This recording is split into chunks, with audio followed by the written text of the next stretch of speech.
پھر کہیں مثال دی اللہ رب العزت نے کہ اللہ کی بارگاہ میں صدقہ کرنا، خرچ کرنا، اللہ کی راہ کے اندر اللہ کی مخلوق کی حاجت روائی کرنا، ان کی حاجت کو پورا کرنے کے لیے، ان کی ضرورتوں کو پورا کرنے کے لیے ان پر خرچ کرنا. فرمایا اس کی مثال ایسے ہے کہ جیسے ایک ڈالی اگتی ہے اور اس کی پھر آگے 7 مختلف بالیاں ہوتی ہیں، ہر بالی میں سے 100 دانے نکلتے ہیں اور ان میں سے پھر آگے 700 گنا تک کا اللہ رب العزت نے اس کا اجر عطا فرمایا ہے. تو یہ صدقات و خیرات، زکوٰۃ، یہ جتنے اموال ان کو اللہ کی راہ میں خرچ کرنا ہے، ان سے ان کی اہمیت واضح ہوتی ہے، سامنے اجاگر ہوتی ہے کہ قرآن مجید کے اندر مختلف انداز کے اندر میں نے عرض کیا، مختلف مثالوں کے ساتھ اللہ رب العزت نے اس امر کو بیان کیا ہے، ہمارے لیے واضح کیا ہے اور ہماری رہنمائی قرآن مجید کے اندر اللہ رب العزت نے بیان فرمائی ہے.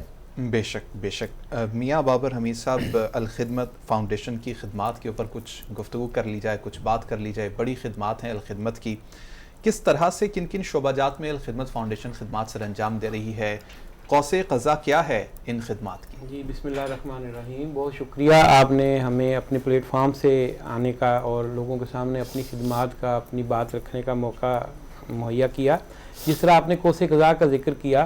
تو الخدمت فاؤنڈیشن کے جو BCO کام ہیں ان کو ہم نے 7 شعبہ جات کے اندر تقسیم کیا ہے. اس میں سب سے پہلے ہمارا ڈیزاسٹر مینجمنٹ ہے جو ہنگامی آفات کو کنٹرول کرنے کا شعبہ ہے، اور سب سے پہلے اسی میں کام شروع ہوا کہ جس وقت کوئی قدرتی آفات یا ویسے کوئی جنگوں میں یا جس طرح بم پھٹ جائیں، دہشت گردی ہوتی ہے، اس طرح کی چیزیں، زلزلہ آ جائے، ان کے لیے ہمارے جو لوگ ہیں وہ منظم ہیں، وہ ٹرینڈ ہیں، وہ لوگوں کو ریسکیو کرنے کے لیے، ان کو امداد پہنچانے کے لیے، ان کو ریہیبلیٹیشن کرنے کے لیے ہر وقت مستعد ہوتے ہیں. اور اس میں تقریباً 60,000 سے زیادہ لوگ جو ہیں ہمارے پاس ٹرینڈ یعنی والنٹیئرز موجود ہیں ملک کے مختلف حصوں میں، کہ جب بھی کوئی خدا نخواستہ اس طرح کا کوئی موقع آئے تو وہ فوراً ہی روبہ عمل ہو جاتے ہیں، فوراً اپنے کام پہ لگ جاتے ہیں، لوگوں کی مدد کو پہنچتے ہیں. اور اس میں ڈیزاسٹر مینجمنٹ میں جس طرح کہ ابھی آپ نے دیکھا سیلاب آیا تھا بڑا زوردار قسم کا، اس میں ہم نے اس کو اپنے کام کو 3 شعبوں میں تقسیم کیا. سب سے پہلے جو لوگوں کو ہم نے ریسکیو کیا، جو پانی میں پھنسے ہوئے تھے، مختلف جگہوں پہ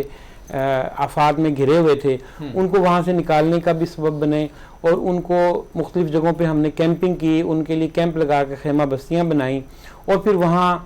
فوڈ جو ہے کوکڈ فوڈ وہ مہیا کرنا شروع کیا. پھر اس کے بعد ان کے ہیلتھ کے پرابلم سے، ان کے بچوں کی سکولنگ کے پرابلم تھے کیونکہ ظاہر ہے سکول ختم ہو گئے تھے اس وقت، ان کو ہم نے کرنا شروع کیا. اور اس کے بعد جو آخری مرحلہ ہے کہ ان کو دوبارہ بسانا ریہیبلیٹیشن میں، اس میں اس وقت تقریباً کوئی 3.5 ارب روپے کے قریب الخدمت نے اس میں ڈونیٹ کر کے، جو ہمیں پاکستانیوں نے اور بیرون ملک پاکستانیوں نے جو ہم پہ اعتماد کیا، اس سال ہم نے تقریباً 19 ارب روپے سے زیادہ کا کام کیا ہے. تو اس میں ریہیبلیٹیشن میں ہم نے کچھ کام شروع کیا. اس میں تو کچھ ہم نے گھر بنا کے دیے ہیں لوگوں کو، 4,000 گھر جو ہم نے خود تعمیر کروائے. اس کے بعد 1400 گھر ایسے تھے جو لوگوں کو خود مدد کی کہ وہ بنائیں. اس کے بعد 10,000 کسان جو کہ 5 ایکڑ یا اس سے کم جن کے پاس زمین تھی، ان کو ہم نے ان کو بیج، کھاد اور ادویات کی صورت میں ان کی امداد کی، تقریباً 80,000 روپے پر کسان یا ایکڑ کے حساب سے. اس کی نتیجے میں یہ تقریباً 68 کروڑ روپیہ ان کے اوپر لگا. لیکن اس کے اندر سے جو ریونیو ہمارا یعنی وہ پیدا ہو رہا ہے وہ تقریباً 7 ارب روپے کا ریونیو ہے. اور یہ وہ پیسہ ہے کہ جو ان کو قوم کی طرف سے گفٹ کیا گیا ہے، اور ان سے یہ درخواست کی گئی ہے کہ جب یہ فصل آئے گی تو اس کا جو عشر ہے وہ اپنے کسی ضرورت مند بھائی کو دیں. اس کے علاوہ جو ہمارا ڈیزاسٹر مینجمنٹ کے علاوہ، اور اس میں ہم نے بعد میں بات کروں گا، اس کے اندر جو ہمارا اگلا کام ہے وہ ہیلتھ کا ہے. ہیلتھ کے ہمارے پورے ملک کے اندر بہترین انداز سے شعبے قائم ہیں. اس میں ہمارے مختلف ہاسپٹلز ہیں، کلیکشن سینٹرز ہیں، لیبز ہیں، 300 کے اوپر ایمبولینسز ہیں. اس کے بعد ہیلتھ کے بہت سارے یونٹس ایسے ہیں کہ جہاں اس کے بعد کیمپنگ ہے جو ہماری ہیلتھ کی لگتی ہے. اور سیلاب کے دوران بھی ہم نے مختلف علاقوں کے اندر لوگوں کو کیمپ لگا کے بھی فیسلٹیز دیں، اور ہم نے تقریباً 100 کے قریب ایمبولینسز اور ہم نے فیلڈ ہاسپٹل جو ہیں آن ویل وہ چلائے، اور لوگوں کو وہاں موقع کے اوپر جو ہیں ان کو صحت کی سہولیات وہاں پہنچائیں. اس کے علاوہ اگلا شعبہ جو ہے ہمارا ایجوکیشن کا ہے. ایجوکیشن کے ہم مختلف طرح کے کام کرتے ہیں. روایتی اسکول بھی ہمارے پاس ہیں. اس کے بعد الفلاح اسکالرشپ اسکیم کے تحت جو بچے یونیورسٹیوں کالجوں میں ہیں ان کو جو اسکالرشپ ہم مہیا کرتے ہیں. اس کے علاوہ ایک ہمارا بہت اچھا ایک آئیکن ہے جو ہم نے چائلڈ پروٹیکشن سینٹر کے نام سے شروع کیا ہے. یہ کوئی 52 ہمارے پاس پورے ملک میں موجود ہیں. اس میں ہم یہ کرتے ہیں کہ جو اسٹریٹ چلڈرن ہیں, جو کوڑا چننے والے ہیں, جو ورک شاپوں میں بچے کام کرتے ہیں, ان کو موٹیویٹ کر کے ان کو شام کی کلاسز میں کوئی 3 گھنٹے ہم ان کو کلاسز دیتے ہیں, وہاں ان کو صاف ستھرا کیا جاتا ہے. میاں صاحب بڑی ماشاءاللہ وسیع خدمات ہیں, جتنا بھی اس کے اوپر تذکرہ کیا جائے یہ ختم ہونے کا نام نہیں لیں گی. ترکیہ شام میں زلزلہ زدگان کی جو مدد کی اس کے اوپر بھی تھوڑی سی. جی, اس میں یہ جس طرح ریہیبلیٹیشن کا کام ہے, اس میں یوں ہے کہ جس وقت وہاں زلزلہ آیا تو اس وقت انہوں نے پوری دنیا کے لوگوں سے اپیل کی کہ یہاں اپنی ٹیمیں بھیجیں. 100 سے زائد ٹیمیں مختلف ملکوں میں گئیں, اور پاکستان کو یہ اعزاز حاصل ہے کہ ترکیہ کی گورنمنٹ نے یہاں سے بائی نیم الخدمت فاؤنڈیشن کو طلب کیا کہ جس طرح ہمارا بہت اچھا لائزون ہے کہ وہ بھی یہاں پاکستان میں آ کے بہت سے پروجیکٹس جو ہیں وہ یہاں انجام دیتے ہیں. تو ہم نے ان کی تنظیموں کے ساتھ بہت اچھی طرح مل کے کام کیا. تو انہوں نے پھر کیونکہ وہ ہماری کیپیسٹی جانتے تھے تو انہوں نے ہمیں کہا کہ آپ بھی لوگ اپنے والنٹیئر بھیجیں. تو پھر ہمارے پاس اس وقت فوری طور پہ جو دوست جن کے پاس یعنی پاسپورٹ تیار تھا اور جو اس سلسلے میں ٹرینڈ تھے, تقریباً 50 کے قریب لوگ ہم نے مختلف شہروں سے, کراچی سے, اسلام آباد سے اور لاہور سے, ان کو ہم نے ایئرپورٹس تک پہنچایا. اور وہ ویل ایکوپڈ تھے, ان کے پاس وہ یعنی زلزلے کے اندر کام آنے والے آلات جو لوگوں کو ریہیبلیٹیشن کر سکیں, ان کو لوکیٹ کر سکیں. یعنی سینکڑوں ٹن جو تھا ملبہ تھا اس کے اندر سے انسانی جان کو لوکیٹ کر سکیں. تو اس طرح کے ان کے پاس آلات بھی تھے ماشاءاللہ, یعنی کہ پراپر ایکوپمنٹ کے ساتھ خدمت نے وہاں پر کام کیا. وہاں بالکل. آج کے دن کے حوالے سے اپنے دیکھنے والوں کو کوئی پیغام دینا چاہیں گے آپ؟ آج کا دن جو ہے ظاہر ہے رمضان کا مہینہ چل رہا ہے, اور رمضان کے اندر جس طرح ابھی بھائی بتا رہے ہیں ہمارے کہ صدقات و زکوٰۃ جو ہے وہ ظاہر ہے سارا سال ہی ہے, اور جو ہم یہ سمجھتے ہیں کہ رمضان میں 70 گنا ہو جاتا ہے, بالکل ہو جاتا ہے, لیکن اس کا یہ نہیں ہے کہ عام دنوں میں بھی اس کا اجر نہیں ملتا. جس طرح ابھی قرآن پاک کی آیت پڑھی کہ ایک دانہ بویا اور 700 گنا تک اس کا جو پھیلاؤ ہے وہ ہو جاتا ہے. تو اگر ہماری اصل میں انما الاعمال بالنیات, آپ کی نیت کے اوپر آپ کا اجر ہے, آپ کی حیثیت کے اوپر آپ کا اجر ہے. کہ ایک آدمی کروڑوں پتی ہے تو وہ لاکھ روپیہ دے گا تو اس کا اجر نہیں ہے. ایک آدمی ظاہر ہے اس کے وسائل کم ہیں تو وہ 10 روپیہ بھی خرچے گا تو اس کا ظاہر ہے اجر اس کے مطابق آئے گا. تو اس طرح کا جو کام ہے, ہم یہ چاہتے ہیں کہ جو دوست ہیں ہمارے, جو ہمارے ساتھ مل کے,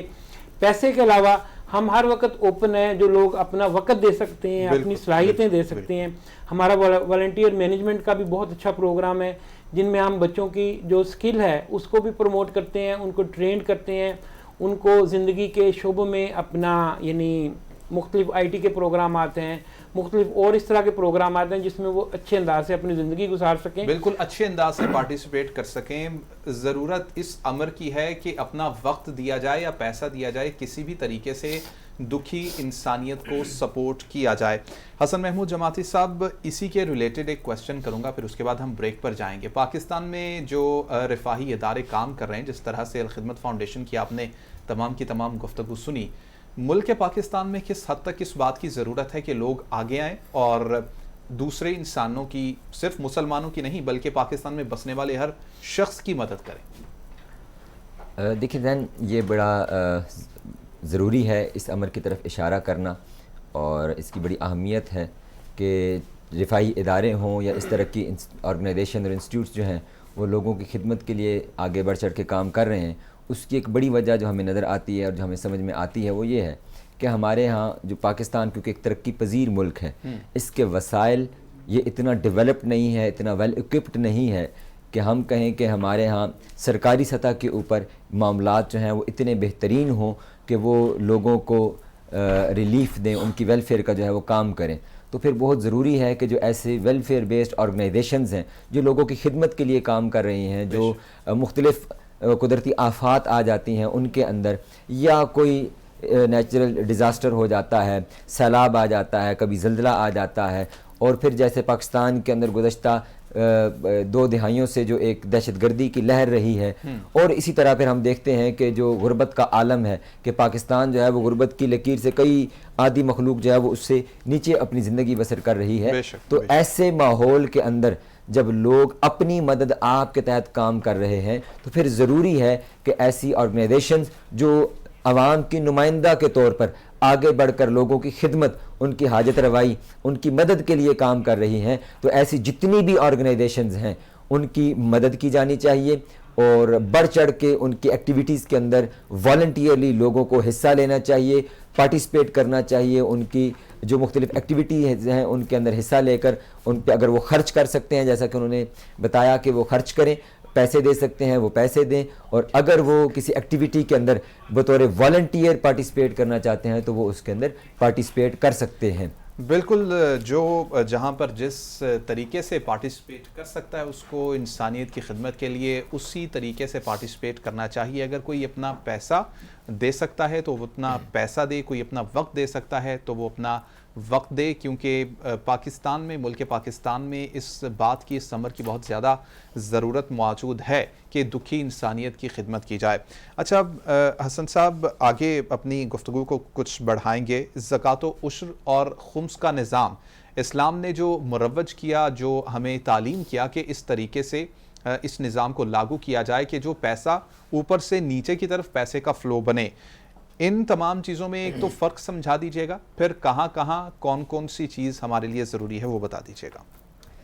جی زین، یہ سمجھنے کی ضرورت ہے، یہ جو بنیادی نقطہ ہے، زکوٰۃ کے معاملہ ہو یا صدقات کا معاملہ ہو، بیسیکلی اسلام کا جو بنیادی کنسپٹ ہے وہ ہمیں ذہن نشین کرنے کی ضرورت ہے۔ تو اسلام، کیونکہ آقا علیہ السلام نے ارشاد فرمایا کہ اسلام کے اندر رہبانیت کا کوئی تصور اور تعلق نہیں ہے۔ بے شک رہبانیت کہ آپ کہیں کہ آپ دنیا سے بالکل کٹ جائیں، سارے دنیا کے معاملات کو ختم کر دیں اور گوشہ نشین ہو کر کسی جھونپڑی، کسی کوٹھڑی کے اندر چھپ جائیں اور وہاں پہ اپنی زندگی بسر کرتے رہیں، تو اسلام کا یہ ہرگز نہ مدعا ہے، نہ مقصد ہے، نہ یہ کنسپٹ ہے۔ اسلام